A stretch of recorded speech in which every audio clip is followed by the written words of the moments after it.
खुदावंद यीशु के ज़िंदा अज़ीम और जलाली नाम में आप सबको सलाम। मैं खुदा की खादमा एस्टर नदीम बरकत आज आप सबके सामने खुदा की खिदमत के लिए हाजिर हुई हूँ। मेरे अज़ीज़ों, मेरा दिल खुदा की हज़ूरी में शुक्रगुजारी से भरा हुआ है, क्योंकि हमारा खुदावंद जो है वो वाकई शुक्रगुजारी के लायक खुदा है। और मैं सोचती हूँ कि हम अपने खुदा के बगैर कुछ नहीं हैं, हम उसके बगैर अधूरे हैं, हम उसके बगैर बेवजूद हैं, और उसने हमें वजूद बख्शा है। और मैं कलाम में पढ़ रही थी, बहुत ही खूबसूरत बात खुदा के कलाम के बारे में पढ़ रही थी कि एक वक्त आएगा कि मुर्दे खुदा की आवाज़ को सुनेंगे, और जितने उसकी आवाज़ को सुनेंगे वो जिएंगे। और मेरे अज़ीज़ों, वाकई उसकी आवाज़ में रोयदगी है, उसकी आवाज़ में ज़िंदगी है।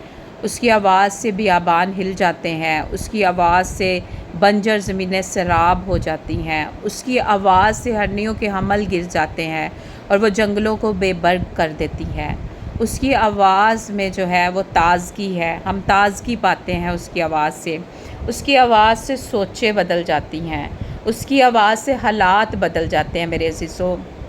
उसकी आवाज़ से जो है नामुमकिन काम जो है वो मुमकिन हो जाते हैं। उसकी आवाज़ में जो है वो ताज़गी है मेरे अज़ीज़ों। और मैं आपको बताना चाहती हूँ कि जब यीशु मरियम और मार्था के पास गया और 4 दिन से मुर्दा लाज़र की कब्र पर गया, तो यीशु ने सबसे पहले ये दुआ की कि खुदावंद, मैं तेरा शुक्र करता हूँ कि तूने मेरी सुन ली। और मेरे अज़ीज़ों, मैं आपको बताना चाहती हूँ कि देखिए, यस्सु था, कलमा था, मुजस्सम हुआ था, तो वो चाहता तो वो डायरेक्ट भी लाज़र को आवाज़ देता, तो लाज़र ने अपनी कब्र से बाहर आ जाना था।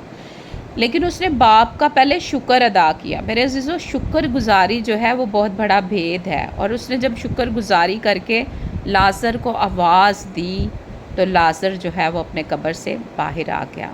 मेरे अज़ीज़ों, तो अगर वो 4 दिन से मुर्दा लाज़र जो है वो कब्र से बाहर आ सकता है, तो आप तो फिर ज़िंदगी में हैं। अगर आप किसी भी किस्म की दर्द में हैं, आपके ख्यालों में कुछ ऐसा चल रहा है कि अब आप जी नहीं सकते हैं, तो मेरे अज़ीज़ों, आप खुदावंद का कलाम सुनें।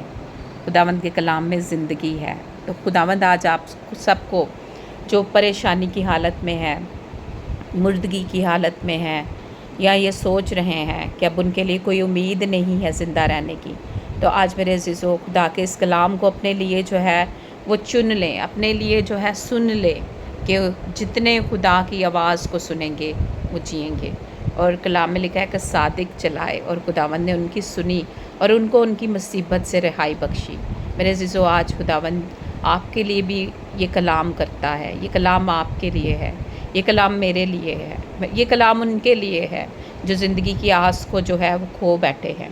मेरे अज़ीज़ों, आज इस कलाम पर गौर करना शुरू करें, फिर देखें किस तरह से खुदावंद आपकी ज़िंदगियों में गवाहियों को कायम करेगा। खुदावंद आप सबको बरकत दे, खुदावंद आप सबको अपने घरों में सलामत रखे, आप सब खुश रहें। आमीन।